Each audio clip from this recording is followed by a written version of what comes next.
மன்னன் சொல்லும் கவி மங்கைக்கது காதல் நிலாம்பரி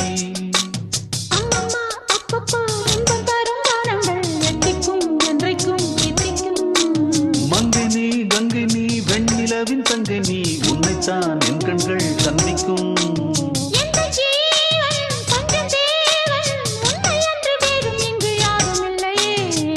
வள்ளி வள்ளி என வந்தான் வடிவேலந்தான்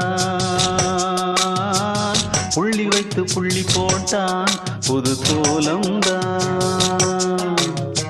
சொல்லித்தர சொல்லி கேட்டு தினமும் சொல்லி தந்த சிந்து பாடினான் வள்ளி இன்பவல்லி என்று தினமும் முல்லைச்சரம் கொண்டு சூடினான்